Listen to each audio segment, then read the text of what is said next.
Huwag kayo ganong kikiligin sa mga babaeng mahilig magsabi ng I miss you, I love you, mumu.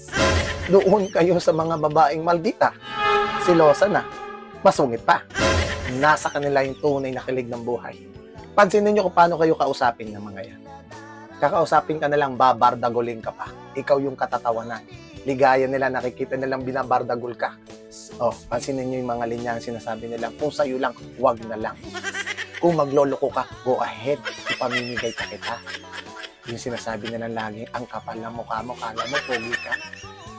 Paarte-arte ka, pa bebe-bebe ka. Mukha mo din. Kunwari ka pa, hindi mo ko gusto. Kunwari ka pa, hindi mo ko mahal. Alam ko naman eh. Mahal mo ko. Naiiya ka lang.